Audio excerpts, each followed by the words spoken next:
சரணமையப்பா. கார்த்திகை மாதம் மாலையணிந்து நேர்த்தியாகவே விரதமிருந்து பார்த்த சாரதியின் மைந்தனே உன்னை பார்க்க வேண்டியே தவமிருந்து இருமுடி எடுத்து எருமேலி வந்து ஒரு மனதாகி பேட்டை துள்ளி அருமை நண்பராம் பாபரை தொழுது ஐயனின் அருள்மலை ஏறிடுவார் சுவாமியே ஐயப்போ ஐயப்போ சுவாமியே. ஓம் சுவாமியே சரணமையப்பா. சுவாமி சரணம். மேன்மைகள் சைவ நீதி விளங்குக உலகமெல்லாம். நோயற்ற வாழ்வே குறைவற்ற செல்வம். அந்த நோய் நொடிகள் இல்லாத வாழ்வு இந்த உலக மக்கள் எல்லோரும் வாழ வேண்டும் என்று கலியுகத்தின் காந்தமலை ஜோதியாகிய சபரிமலை சுவாமி ஐயப்பனுடைய திருவடிகளை சிறந்தாழ்த்தி டான் தமிழொலி ஓம் தொலைக்காட்சி நேயர்கள் அனைவருக்கும் சர்வதேச இந்து மத குருபீடம் அகில இலங்கை சபரிமலை ஸ்ரீ சாஸ்தாபுரத்தின் சார்பில் இனிய வணக்கங்களும் நல்லாசிகளும். இன்றும் மங்களகரமான குரோதி வருஷம் மார்கழி மாதம் 10ஆம் நாள் 25/12/2024 புதன்கிழமை. இன்று மலர்ந்திருக்கின்ற இன்றைய பொழுதும் நம் எல்லோருடைய வாழ்விலும் எல்லா விதமான சிறப்புகளும் வெற்றிகளும் கிடைக்க வேண்டும் என்று இறைவனை பிரார்த்தித்து இன்று புத வாரம் என்கின்ற புதன்கிழமை. இந்த வாரங்களுக்குள்ளே அபரிமிதமான சக்தியை தரக்கூடியது இந்த புதன்கிழமை. சுபகாரியங்கள் செய்வதற்கு ஒரு சிறந்த நாள். அதனாலே தான் பொன் கிடைத்தாலும் புதன் கிடைக்காது என்று முன்னோர்கள் சொன்னார்கள். இந்த சுபகாரியங்களை எல்லாம் செய்வதற்கு புதன்கிழமை கிடைத்தால் அன்றைய தினத்திலே அந்த புதன்கிழமையிலே நட்சத்திரம் திதி யோகம் கரணம் எல்லாம் அமைந்து வருமாக இருந்தால் இந்த புதன்கிழமை அதை போல ஒரு அற்புதமான சிறப்பு வேறு எந்த கிழமையிலும் கிடையாது. அவ்வளவு ஒரு அற்புதமானது. இந்த புதன்கிழமையிலே நாமும் ஆசார ஆலயங்களில் சென்று வழிபாடுகள் செய்வதோடு இப்பொழுது விநாயகப் பெருமானுடைய விநாயக சஷ்டி விரதம் நடைபெற்று கொண்டிருக்கின்றது. இன்று 10ஆவது நாளாக இந்த விநாயக சஷ்டி விரதம் இது 21 திதிகளிலே நிறைவு பெறுவது. அந்த வகையிலே விநாயகர் ஆலயங்களிலே நடைபெறுகின்ற விசேஷமான பூஜைகள் அபிஷேகங்கள் வழிபாடுகளும் கலந்து கொண்டு பிள்ளையார் பெருங்கதை என்கின்ற வகையிலே அங்கே கதை படிப்புகள் நடைபெறும். அந்த நிகழ்வுகளும் கலந்து கரும்பும் இளநீரும் காரெள்ளும் தேனும் விரும்பும் அவல் பரவும் மென்மேல் அருந்தி என்று அந்த விநாயகரை போற்றி இந்த பிள்ளையார் கதை ஆரம்பத்திலே இந்த காப்பை சொல்லிக் கொள்வார்கள். எனவே இந்த விநாயகனுடைய பிள்ளையார் கதை படிப்பு இடங்களிலே சென்று நாமும் அந்த கதைகளை எல்லாம் கேட்பதோடு விநாயகரையும் வழிபாடு செய்து இப்பொழுது ஐயப்ப சுவாமியினுடைய பூஜை வழிபாடுகள் அகில இலங்கை சபரிமலை ஸ்ரீ சாஸ்தாபுரத்தின் ஏற்பாட்டில் 44வது ஆண்டு. இந்த 44 ஆண்டுகளாக இந்த பூஜை தொடர்ச்சியாக சிறப்பாக நடைபெற்று வருவது கொழும்பு 13 விவேகானந்தா மேட்டில் அமைந்துள்ள கமலாமோடி மண்டபத்திலே அகில இலங்கை சபரிமலை சாஸ்தாபுரத்தின் ஏற்பாட்டில் நடைபெறுகின்றதாகிய மகரஜோதி பெருவிழாவிலே இன்றைய தினம் மாலை அணிந்து 39வது நாள். இன்று முதல் ஜனவரி மாதம் 1ஆம் தேதி 2025ஆம் ஆண்டு ஜனவரி 1ஆம் தேதி வரையிலே 9 நாட்களுக்கு மகா யாகம் நடைபெறுகிறது. இந்த ஐயப்பனுடைய யாகம் 24ஆம் தேதி நேற்றைய தினம் ஆரம்பமாகி தொடர்ச்சி இன்று 2வது நாளாகவும் இந்த ஐயப்பனுடைய யாக பூஜை வழிபாடுகள் பஞ்சமுக அர்ச்சனைகள் சிறப்பாக நடைபெறுகின்றன. இந்த பூஜை வழிபாடுகள் நாம் கலந்து கொள்வதோடு ஒவ்வொருவரும் ஒவ்வொரு குடும்பத்தவர்களும் அவரவர் பெயரிலே குடும்ப பெயரிலே பூர்ணாவதி தட்டுகள் எடுத்து உங்கள் கைகளிலே அந்த பூர்ணாவதி தட்டிலே தேங்காய் வெற்றிலை பழம் சமித்தி வகைகள் இவையெல்லாம் தானியங்கள் எல்லாம் போடப்பட்ட பூர்ணாவதி தட்டை எல்லா அடியார்களும் எடுத்து வந்து பலம் வந்து அக்னியிலே ஆகுதி பண்ணுகின்ற விசேஷ பூர்ணாகுதி இந்த 9 நாட்கள் நடைபெறும். இந்த நிகழ்வில் கலந்து இறைவனை பெற்று மண்ணில் நல்ல வண்ணம் வாழவும். நாளைய தினம் விஷ்ணு ஆலயங்களிலே நடைபெறுகின்ற வைகுண்ட ஏகாதசி என்கின்ற சிறப்போடு நாம் இறை வழிபாடு செய்து இறைவனை பெற்று மண்ணில் நல்ல வண்ணம் வாழ டான் தமிழொலி ஓம் தொலைக்காட்சி நேயர்கள் அனைவருக்கும் சர்வதேச இந்து மத குருகுலத்தின் சார்பில் நல்லாசிகளை கூறிக்கொள்வதில் மனமகிழ்வு கொள்கிறோம். சர்வே ஜனாகாம் சிகினோம் பவந்து சமஸ்த சன்மங்களான் சந்து. சுவாமியே சரணமையப்பா. சுவாமி சரணம்.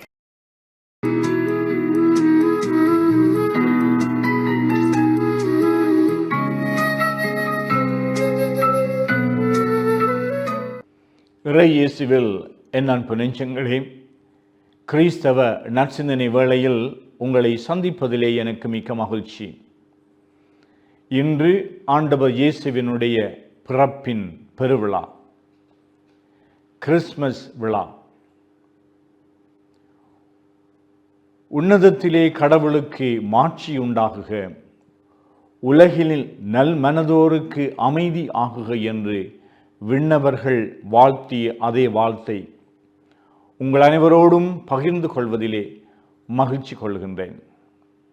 உங்களுடைய உள்ளத்திலும் உங்களுடைய இல்லத்திலும் ஆண்டவர் இயேசுவினுடைய பிறப்பின் அமைதியும் மகிழ்வும் நிறைவாக அருளாக கிடைக்க வேண்டும் என்று வாழ்த்தி நிற்கின்றேன். எசையாவினுடைய நூலில் காரிருளில் இருந்த மக்கள் பேரொளியை கண்டார்கள் என்று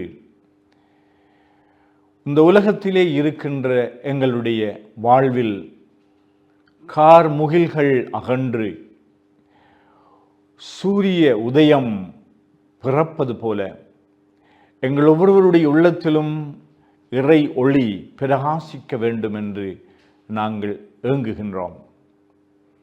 கிறிஸ்துவினுடைய பிறப்பு என்பது இந்த வரலாற்றையே நிர்ணயிக்கின்ற கிறிஸ்துவுக்கு முன் கிறிஸ்துவுக்கு பின் என்று அச்சாணியாக இருக்கின்ற இந்த கிறிஸ்துவினுடைய பிறப்பு நாள் உலகம் முழுவதற்கும் எல்லா காலங்களுக்கும் அது ஒரு மாபெரும் நற்செய்தியாக அமைகின்றது. பிறக்கின்ற பொழுது அந்த குழந்தையினுடைய பிறப்பில் பெற்றோர்கள் உறவுகள் மகிழ்ந்து கொண்டாடுவது போல ஒரு புதிய மனிதன் இந்த உலகத்திலே உதயமாகிவிட்டான் என்று மகிழ்வது போல இருளில் இருக்கின்ற மக்கள் பேரொளியை காணுகின்றார்கள், மகிழ்ந்து கொள்கின்றார்கள். இவ்வாண்டிலே நாங்கள் கொண்டாடுகின்ற இந்த கிறிஸ்துவினுடைய பிறப்பு விழா உங்கள் ஒவ்வொருவருடைய உள்ளங்களிலும் இல்லங்களிலும் நிறைவான மகிழ்வையும் திருப்தியையும் நம்பிக்கை உணர்வுகளையும் பிறப்பிக்கின்ற ஒரு பெருவிழாவாக அமையட்டும். இறைவன் நம்மோடு, இம்மானுவேல் என்றால் இறைவன் நம்மோடு உரைகின்றார். எங்கள் மத்தியிலே கூடாரம் அமைத்து குடில் கொள்ளுகின்ற ஆண்டவர் இயேசு பாலக இயேசுவாக ஒரு மனித உருவாக இந்த உலகத்திலே தோன்றினார் என்பது இந்த கடவுள் இந்த உலகத்திற்கு வந்தார் என்ற அந்த மாபெரும் நிகழ்வை இன்று நாங்கள் மகிழ்ந்து கொண்டாடுகின்றோம். ஏழையர்களோ அல்லது பணக்காரர்களோ நல்லவர்களோ அல்லது பாவத்திலே மூழ்கி இருப்பவர்களோ என்ன ரீதியாக இந்த உலகத்திலே நாங்கள் பாதிக்கப்பட்டிருந்தாலும் இந்த உலகத்தினுடைய துன்பங்களை துயரங்களை அனுபவித்து கொண்டிருந்தாலும் கிறிஸ்துவினுடைய பிறப்பு செய்தி எங்கள் ஒவ்வொருவருக்கும் மாபெரும் மகிழ்ச்சி ஊட்டுகின்ற நற்செய்தியாக அமைகின்றது. கிறிஸ்து உங்களுடைய உள்ளங்களிலும் இல்லங்களிலும் சிறப்பான முறையில் பிறந்து உங்கள் அனைவருக்கும் அருளும் அமைதியும் தருவாராக. Merry Christmas.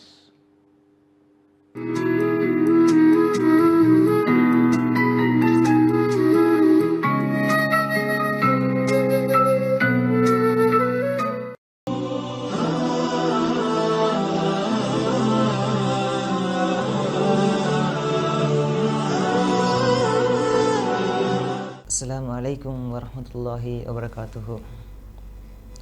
அன்பின் இஸ்லாமிய சகோதரர்களே, ஈமானிய உறவுகளே, எம்முடைய இஸ்லாம் மதத்தை பொறுத்த வரைக்கும் இந்த அல்குர்ஆனிலே ஏற்பட்டிருக்கக்கூடிய இந்த விஞ்ஞான உண்மைகள், அதிகமான உண்மைகள் மறைக்கப்பட்டிருக்கின்றது. அதிலே ஒரு மிக முக்கியமான ஒரு உண்மையான ஒரு அத்தாட்சியான ஒரு சம்பவம், நாம் எல்லோரும் இந்த ஃபிரௌனுடைய சடலத்தை பற்றி நாங்கள் கேள்விப்பட்டிருக்கின்றோம். ஆனால் இந்த ஃபிரௌனுடைய சடலம், அதனுடைய வரலாற்று பின்னணி, அதில் இருக்கக்கூடிய அல்குர்ஆனிய விஞ்ஞானிய உண்மை, இதை பற்றி எம்முடைய சமூகம், அதை போன்று மாற்று மத சமூகத்திற்கு நாங்கள் எத்தி வைக்க வேண்டிய கடமை இருக்கின்றது. அதாவது 1848ஆம் ஆண்டு செங்கடல் ஓரத்திலே ஒரு சடலத்தை கண்டெடுக்கின்றார்கள்.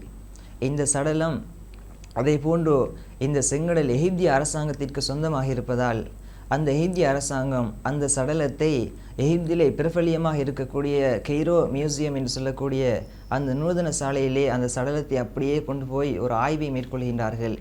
அங்கே இருக்கக்கூடிய இஸ்லாமிய விஞ்ஞானிகள் ஒரு ஆய்வை மேற்கொள்கின்றார்கள். அதிலே அவர்கள் சொல்லுகின்றார்கள், இது பல ஆயிரம் வருடங்களுக்கு முன்னால் செங்கடலிலே மூழ்கடிக்கப்பட்ட ஃபிரௌனுடைய சடலமாக இருக்கலாம் என்ற கேள்விக்குறியோடு அந்த ஆய்வை முடித்து விட்டார்கள். முழு உலகிற்கும் அறிவிக்கவில்லை, அந்த எகிப்து நாட்டிற்கு மாத்திரம் அறிவித்துவிட்டு அப்படியே விட்டுவிட்டார்கள். அந்த சடலத்தை அப்படியே கெய்ரோ மியூசியத்திலே மக்களுடைய பார்வைக்காகவும் வைத்து விட்டார்கள். ஆனால் 120 வருடங்களின் பின்னால் பிரான்ஸ் நாட்டைச் சேர்ந்த மேரிஸ் புக்கைல் என்று சொல்லக்கூடிய ஒரு உடற்கூறு அறிஞர், இவருடைய பணி, இவருடைய படிப்பு உடற்கூறுகளை பற்றி, உடல் உறுப்புகளை பற்றி ஆராயக்கூடிய ஒரு படிப்பை முடித்துவிட்டு வெளியே வந்த ஒரு மனிதர். இந்த மனிதர் கேள்விப்படுகின்றார், எகிப்திலே கெய்ரோ மியூசியத்திலே இப்படி ஒரு சடலம், பழமை வாய்ந்த ஒரு சடலம், பல 100 வருடங்களாக சடலம் பாதுகாக்கப்பட்டு கொண்டிருக்கின்றது, இதை நாங்கள் பார்க்க வேண்டும் என்று தன்னுடைய நண்பர்கள் கூறியவுடன் இந்த மேரிஸ் புக்கைல் தன்னுடைய நண்பர்களோடு ஒரு சுற்றுலாவை மேற்கொள்கின்றார். அங்கே போய் அந்த கெய்ரோ மியூசியத்திலே பார்க்கின்றார், அந்த சடலம் அப்படியே இருக்கின்றது. எந்த ஒரு பழுதும் இல்லாமல், எந்த ஒரு பிரச்சனையும் இல்லாமல் அந்த சடலம் அப்படியே பாதுகாக்கப்பட்டு கொண்டிருக்கின்றது. இதை கண்டு இந்த மேரிஸ் புக்கைல் இதை பற்றி சரியான முடிவு கிடைக்கப்பெறவில்லை, இதை பற்றி இந்த சடலத்தை பற்றி சரியான ஆய்வு அவர்கள் மேற்கொள்ளவில்லை என்று தெரிந்தவுடன் அங்கே இருந்த எகிப்திய அரசாங்கத்திடம் ஒரு கோரிக்கையை முன்வைக்கின்றார். இந்த சடலத்தை என்னுடைய நாட்டிற்கு தாருங்கள், நான் இந்த சடலத்தை பற்றி ஆய்வு செய்துவிட்டு அதே போன்று இந்த சடலத்தினுடைய ஆய்வை நான் உங்களுடைய நாட்டிற்கு நான் தருகின்றேன், இந்த சடலத்தையும் இந்த சடலத்திற்கான ஆய்வு பின்னணியை உங்களிடத்திலே ஒப்படைக்கின்றேன், இந்த சடலத்தை என்னிடம் தாருங்கள் என்று ஒரு கோரிக்கையை முன்வைக்கின்றார். அந்த நேரம் எகிப்திய அரசாங்கம் அந்த கோரிக்கையை ஏற்றுக்கொள்கின்றது. அந்த காலத்திலே பிரான்சிலே ஜனாதிபதியாக இருந்த பிரான்சிஸ்கோ மித்ரன் என்று சொல்லக்கூடிய அந்த ஜனாதிபதியுடைய தலைமையிலே இந்த சடலத்தை ஒப்படைக்கின்றார்கள். சடலத்தை ஒப்படைத்தவுடன் இந்த மேரிஸ் புக்கைல் தன்னுடைய பிரான்ஸ் நாட்டிற்கு அந்த சடலத்தை அப்படியே கொண்டு வருகின்றார். கொண்டு வந்தவுடன் தன்னுடைய லேபிலே, தன்னுடைய ஆய்வறையிலே வைத்து ஆய்வு செய்கின்றார். ஆய்வு செய்தவுடன் பார்க்கின்றார், இந்த சடலம் முழுவதும் உப்பு படலங்கள் நிறைந்திருக்கின்றது, உவராக இருக்கின்றது. உடனே இந்த மேரிஸ் புக்கைல் யோசிக்கின்றார், இந்த சடலத்தை பற்றி எமக்கு முன்னால் இருந்த வேதங்களில் ஏதாவது கூறப்பட்டிருக்கின்றதா, முன்னைய வேதங்களில் ஏதாவது கூறப்பட்டிருக்கின்றதா என்பதை ஆய்வு செய்ய முனைகின்றார். அந்த காலத்திலே பைபிளில் இருந்த 2 வகை இருக்கின்றது, புதிய நியூ டெஸ்ட்மெண்ட், ஓல்ட் டெஸ்ட்மெண்ட், புதிய ஏற்பாடு, பழைய ஏற்பாடு என்று இருக்கின்றது. முதலாவதாக பழைய ஏற்பாட்டிலே பார்க்கின்றார், ஆய்வு செய்கின்றார். அதிலே ஃபிரௌன் கடலிலே மூழ்கடிக்கப்பட்டான் என்றதோடு அந்த வசனம் முடிவடைந்து விடுகின்றது. அதற்கு பின்னால் என்ன ஆவான், அந்த சடலம் பாதுகாக்கப்படுமா இல்லையா என்று எந்த ஒரு தகவலும் அந்த இடத்திலே இல்லை. உடனே புதிய ஏற்பாட்டை கொண்டு வர சொல்கின்றார். புதிய ஏற்பாட்டிலே பார்க்கின்றார், அதிலும் அதே வசனம்தான் இருக்கின்றது.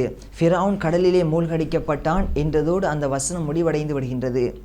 அதற்கு பின்னால் அந்த சடலம் பாதுகாக்கப்படுமா, இந்த ஃபிரௌன் பாதுகாக்கப்படுவானா இல்லையா என்று எந்த ஒரு தகவலும் அதிலே இல்லை.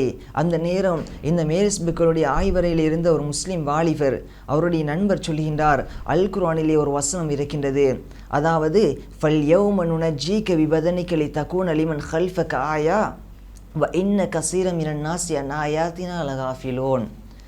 இந்த அரபு வார்த்தையை கேட்டவுடன் மேரிஸ் புக்கைல் அரபு தெரிந்தவர் திகைத்து போகின்றார், ஆச்சரியப்படுகின்றார். இப்படி ஒரு வசனம் அல் குர்ஆனிலே இருக்கின்றதா, கொண்டு வாருங்கள் அல் குர்ஆனை கொண்டு வருகின்றார்கள். பார்க்கின்றார்கள், அப்படியே அந்த வசனம் இருக்கின்றது. என்ன வசனம், அல்லாஹ் ரப்புல் ஆலமீன் ஃபிர்அவுனை கடலிலே மூழ்கடிக்கக்கூடிய நேரம் ஃபிர்அவுனை பார்த்து சொன்ன அந்த வசனம், ஃபல் யௌம நுனஜ்ஜீக பிபதனைக, இன்றைய தினம் உம்முடைய உடம்பை இந்த கடலிலே நாங்கள் மூழ்கடித்து லிதகூன லிமன் ஹல்ஃபக ஆயா, உனக்கு பின்னால் ஒரு சமூகம் வரும், அந்த சமூகத்திற்கு அத்தாட்சியாக ஒரு படிப்பினையாக உம்முடைய உடம்பை நாங்கள் பாதுகாப்போம். இன்ன கசீரம் ஆயாத்தினால் லகாஃபிலோன், ஆனால் அதிகமான மக்கள் எங்களுடைய அத்தாட்சிகளை புறக்கணித்து கொண்டிருக்கின்றார்கள் என்று அந்த வசனத்தை பார்த்தவுடன் மேரிஸ் புக்கையில் தன்னுடைய ஆய்வை முடித்து விடுகின்றார், தன்னுடைய ஃபைலை க்ளோஸ் பண்ணி விடுகின்றார். உடனே வெளியே வருகின்றார், வந்து சொல்கின்றார், மக்களே நிச்சயமாக சத்தியமாக இது 1200 வருடங்களுக்கு முன்னால் செங்கடலிலே மூழ்கடிக்கப்பட்ட ஃபிர்அவுனுடைய சடலம்தான் முழு உலகத்திற்கும் மறைத்து விடுகின்றார். அன்று முதல் இந்த நிமிடம் வரைக்கும் கெய்ரோ மியூசியத்திலே அந்த சடலம் பாதுகாக்கப்பட்டு கொண்டிருக்கின்றது. அதற்கு பின்னால் மேரிஸ் புக்கைல் இந்த அல் குர்ஆன் முழுவதையும் ஆய்வு செய்கின்றார். ஆய்வு செய்ததன் பின்னால் மிகப்பெரிய ஒரு புத்தகத்தை வெளியிடுகின்றார். உண்மையான விஞ்ஞானத்தை, சத்திய விஞ்ஞானத்தை சொல்லக்கூடியது அல் குர்ஆனா பைபிளா, அதிலே அல் குர்ஆனுடைய மகிமையை, அல் குர்ஆனுடைய அந்த அத்தாட்சியை எங்கேயோ அளவுக்கு உயர்ந்த அளவிற்கு கொண்டு போய் சேர்த்திருக்கின்றார். அதன் பின்னால் மேரிஸ் புக்கையில் இஸ்லாத்தை ஏற்றுக்கொள்கின்றார். நாங்கள் யோசிக்க வேண்டும், எம்முடைய சமூகத்திற்கு இந்த ஃபிர்அவுனுடைய சடலம் அத்தாட்சியாக இருக்கின்றது. ஒரு மனிதர் இறந்துவிட்டால் சில நாட்களின் பின்னால் அவனுடைய உடம்பு பழுதடைந்து எலும்பு கூடுகளாக மாறிவிடும். ஆனால் இறைவன் சொன்ன அந்த அத்தாட்சி, இறைவன் சொன்ன அந்த படிப்பினைக்காக இன்று வரைக்கும் பாதுகாப்பேன் என்று சொன்ன அந்த வாக்கியம் இன்று வரைக்கும் ஒரு விஞ்ஞான உண்மையாக நாங்கள் கண்கூடாக கண்டு கொண்டிருக்கின்றோம். நாங்கள் படிப்பினை பெற வேண்டும். படிப்பினைக்காக அந்த ரஹ்மான் எங்களுக்கு இந்த சடலத்தை இன்று வரைக்கும் பாதுகாத்து கொண்டிருக்கின்றான். எனவே நாங்கள் படிப்பினை பெற்று இறைவனை அஞ்சக்கூடிய மக்களாக நாங்கள் மாறுவதற்கு எல்லாம் உள்ள ரஹ்மான் எங்கள் அனைவருக்கும் துணை செய்வானாக. வாஹ்ரதவான் அல்ஹம்துலில்லாஹி ரப்பில் ஆலமீன். அஸ்ஸலாமு அலைக்கும் வரஹ்மத்துல்லாஹி வபரகாத்துஹு.